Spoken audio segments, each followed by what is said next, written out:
Firstly, to avoid punctures, if you don't have one already, you should have something like this. It's called a track pump or a floor pump. And the reason being, the number one cause of punctures on a bike is because the tyres are not pumped properly. The main reason people get punctures.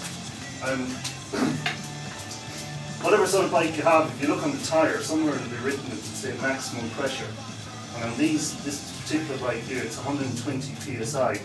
So I wouldn't pump it to that. You pump it to about 100, 110 should be fine.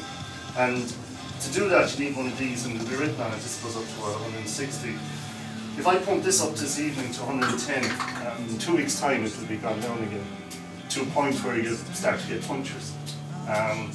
So sorry, when it's flat, you can get your punctures. No. Even when you sit up, you put your bike up and it looks okay, there isn't enough pressure in the tyre. What happens is you hit a stone or a pothole, and the tyre goes in, and it's not a torn or a piece of glass, it's actually the tyre goes in and meets the rim, which is a piece of aluminium, and puts a hole in the tube.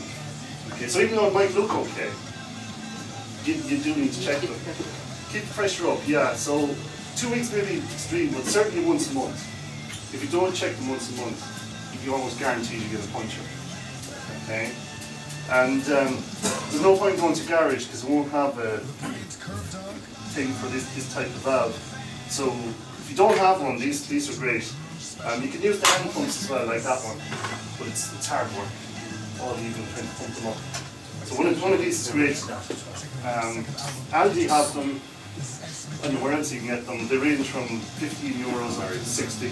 Maria, €15 up to 60. And so that's the number one thing. Should make sure you keep them pumped. I think just another idea. I always pump my bike the night before. Yeah, that's a good idea. I don't leave it the front of the morning, just in case there is a puncture in the tyre. At least you know before you go to bed, and with a chance to prepare, not getting up in the morning, rushing, pumping the tyre, make it flat, and then bringing me into a Claremorris, make it today, put the tyre flat or whatever. You know, so just to alleviate that. Yeah, and the more pressure that's in the tyre, the easier the bike is to cycle.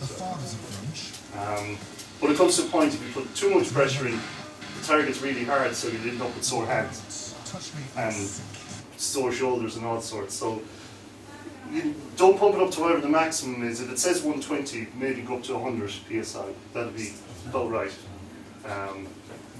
So that's the number one thing.